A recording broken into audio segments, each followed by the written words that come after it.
You know that feeling when your phone buzzes and for one split second before you look at the screen, your entire nervous system is already prepared for the worst.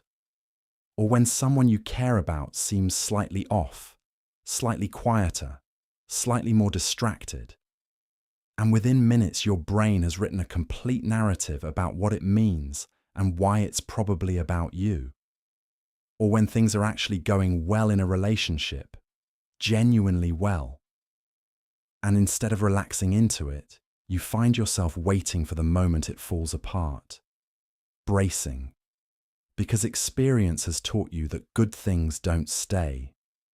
This is what it feels like to live inside anxious attachment, not the clinical definition, not the textbook description, the actual felt experience, day to day, text to text, silence to silence, of a nervous system that learned a very long time ago that love was something you had to earn, continuously, without rest.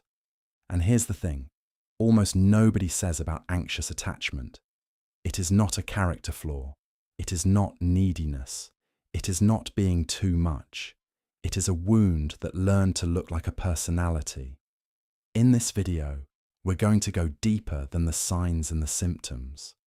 We're going to look at what anxious attachment actually feels like from the inside, what it does to your relationships, what it costs you, and the 6 truths that can begin to unravel it. If you've been told you're too sensitive, too needy, too intense, stay with me. This one is for you. Welcome to the Relationship Blueprint.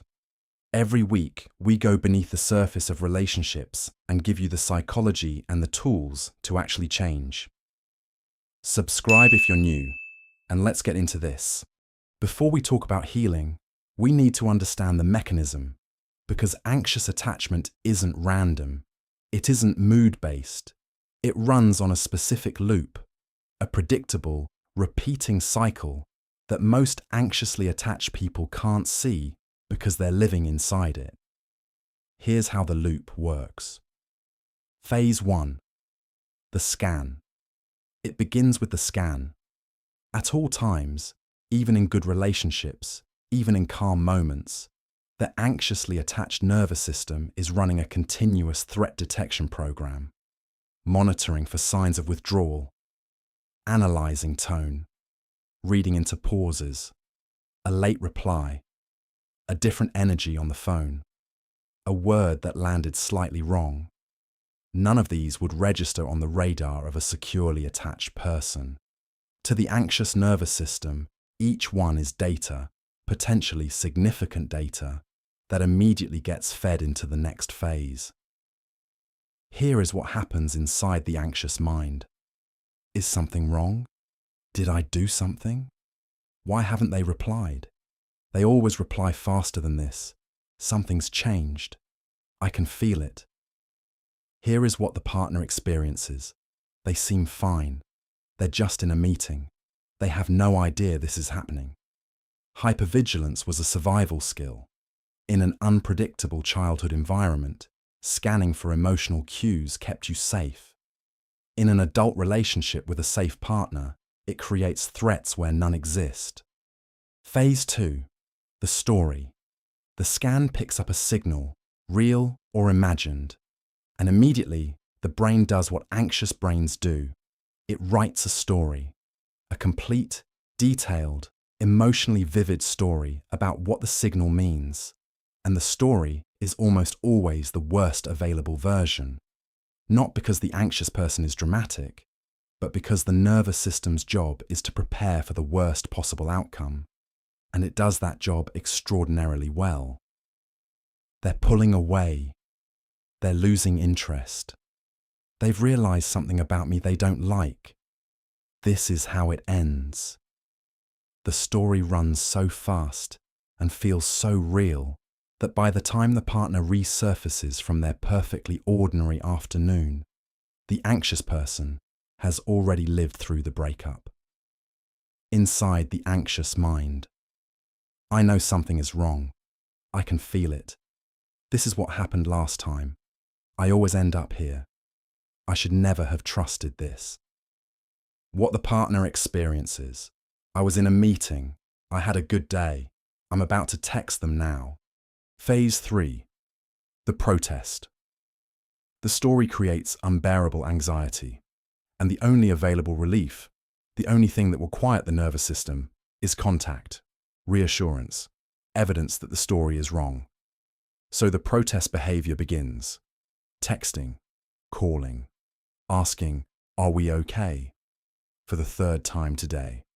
Picking a small fight just to provoke a reaction, because conflict, at least, is engagement. Becoming clingy, or withdrawn, or suddenly very busy performing independence. Any behavior that forces the partner back into contact and confirms, "You are still here. I have not been abandoned." And here is the painful irony at the heart of anxious attachment. The protest behavior, the thing designed to secure the connection, is very often the thing that strains it.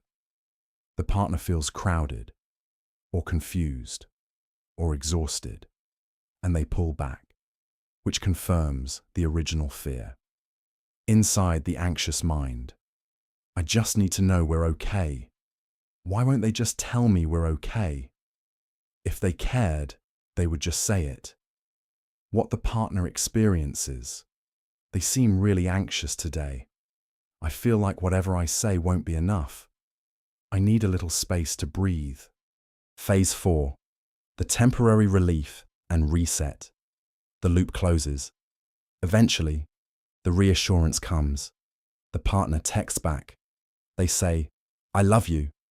They pull them close, and the nervous system floods with relief. Everything is fine. It was all in my head. Until the next signal, and the loop begins again. Each cycle of the loop reinforces it. The nervous system learns. This is how love works. You scan, you spiral, you protest, you receive relief, you reset, round and round, tighter and faster over time. The loop doesn't feel like a pattern from the inside. It feels like reality, like you are simply responding to genuine threats. Because to your nervous system, every signal genuinely does feel like a threat. Part 2. What anxious attachment costs you. We talk a lot about what anxious attachment does to relationships, but let's be honest about what it costs the person living inside it. It costs you the present moment. When you're anxiously attached, you are almost never fully in the experience you're having. You're monitoring it, analyzing it, running it through the threat detection filter. The relationship is happening, and you're watching it happen through a lens of, is this about to end? It costs you trust in your own perception. After years of having your anxious interpretations be wrong, of spiraling over something that turned out to be nothing, you start to distrust your own emotional reads. You can't tell anymore what's real fear and what's old fear wearing new clothes. Every response becomes suspect. You become a stranger to your own inner experience. It costs you the relationships you most want. Anxious attachment doesn't just make existing relationships hard. It actively steers you toward the wrong ones. People who are emotionally unavailable, unpredictable, or hot and cold activate the familiar patterns so powerfully that they feel like home. And the people who are consistent, kind, and available, the ones who would actually be good for you, feel flat, boring, like there's no chemistry, and so you leave. Anxious attachment is not just something that happens in relationships. It is a way of living in your own body, permanently braced, permanently monitoring, permanently preparing for loss. It is exhausting in a way that is very hard to explain to someone who has never felt it. Part 3. 6 truths that begin to change everything. 6 truths, not quick fixes, not a checklist. These are the reframes, the fundamental shifts in how you understand yourself and your patterns that make everything else possible. Truth 1. Your anxiety is not the truth. It is a signal. The most important distinction in healing anxious attachment is this one. Your anxiety is not telling you what is real. It is telling you what is familiar. When your partner doesn't reply for 2 hours and your nervous system fires as though the relationship is ending, that response is real. The physical sensation is real. The emotional urgency is real. But the story the anxiety is telling you, that is an interpretation built from old data. It is your childhood nervous system responding to a current situation it does not have the full context for. The shift is not to stop feeling the anxiety. The shift is to create space between the feeling and the story. To say, I am feeling very anxious right now, and treat that as information about your nervous system, not as a weather report for the relationship. Practice phrase. I notice I'm scanning right now. This is anxiety, not evidence. What's the most neutral explanation for what I'm observing? Anxiety is loud. It is urgent. It feels like truth because it feels so real. But feeling real and being true are not the same thing. Learning to tell them apart is the work of a lifetime, and the most important relationship skill you can develop. Truth. 2. Reassurance is relief, not repair. When the anxiety spikes, the fastest available relief is reassurance from the partner. Are we okay? Do you still love me? Tell me nothing's wrong. And when the reassurance comes, the system calms. But here is what reassurance cannot do. It cannot fix the underlying belief that generated the need for reassurance in the first place. The belief, I am not secure in this love unless it is constantly confirmed, remains intact. And so, the need for reassurance returns. Faster and more frequently over time, because the nervous system learns that relief is available through this route. Every time you seek external reassurance, you are training yourself to locate your security outside of yourself. And security that lives outside of you is always vulnerable to a bad day, a busy week, a partner who simply needs space. It can be taken away, and that possibility will keep the anxiety running. The shift. When anxiety spikes, try sitting with it for 10 minutes before seeking reassurance. Ask, what am I actually afraid of right now? What would it mean if my worst-case scenario were true? What would I do? Often, the act of facing the fear, rather than escaping it through reassurance, is what begins to reduce its power. The goal is not to stop needing connection. The goal is to build enough internal security that connection becomes something you choose, not something you desperately require to function. Truth 3. Your protest behavior is protecting the very thing it's threatening. Protest behavior, texting excessively, picking fights, creating drama, performing withdrawal to provoke a response, is not irrational. It is a strategy, an old, learned strategy for securing a connection that feels under threat. The problem is that it doesn't work. In the short term, it may produce the desired contact. In the medium term, it teaches the partner that their presence is demanded, not chosen. And over time, it erodes the very intimacy it was trying to protect. What protest behavior most needs is translation, not suppression. Translation. Because underneath every protest behavior is a legitimate need that deserves to be expressed. The need for closeness, the need for reassurance, the need to feel that this person is still choosing you. The shift. When you feel the urge to protest, text the thing, pick the fight, perform the withdrawal, pause and ask, what do I actually need right now? Then try to express that need directly, calmly, without the protest wrapping. Instead of, why haven't you replied? Do you even care? Try, I've been feeling a bit disconnected today, and I could really use some reassurance that we're okay. Can we talk later? Direct needs, expressed calmly, have a far better chance of being met than protests. And the act of expressing them directly, rather than through behavior, is itself a rehearsal for the security you're trying to build. Quick pause here.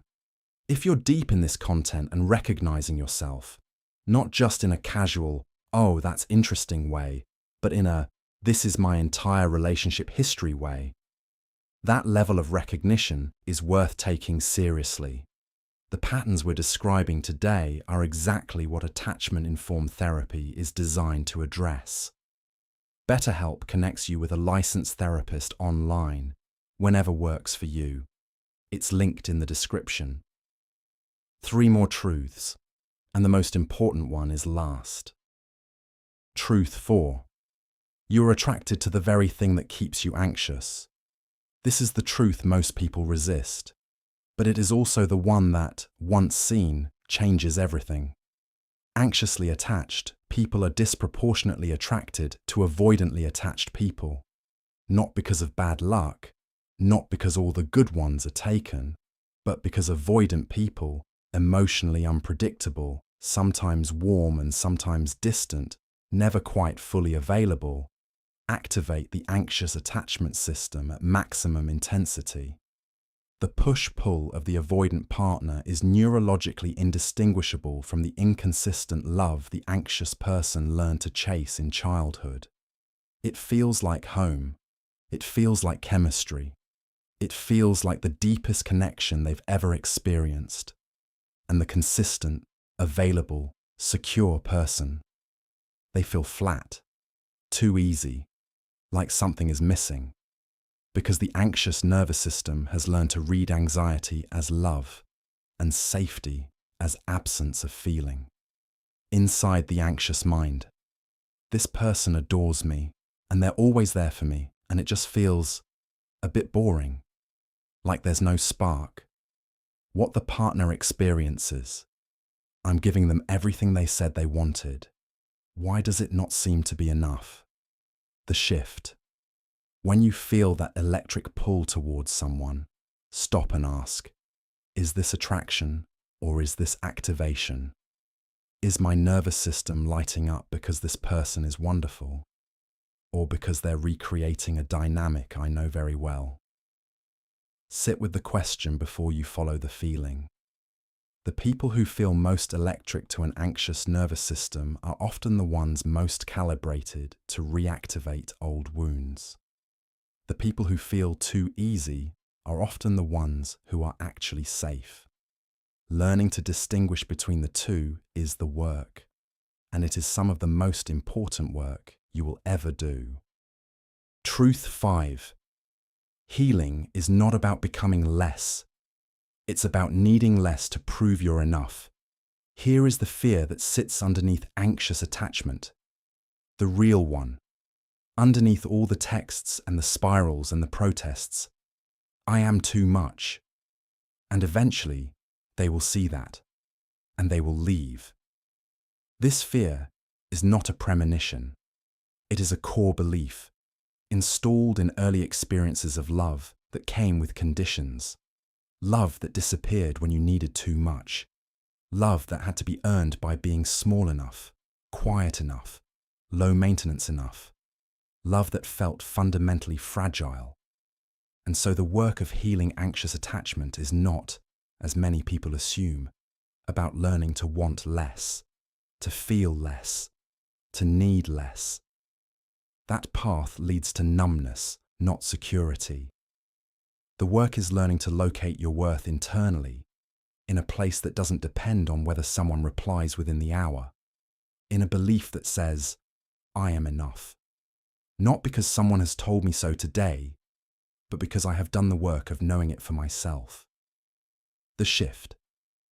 Begin a daily practice of asking yourself, what did I do today that I can feel good about, regardless of how anyone responded to me? Small, consistent, daily. The goal is to build an internal relationship with yourself that is not entirely mediated through other people's responses to you.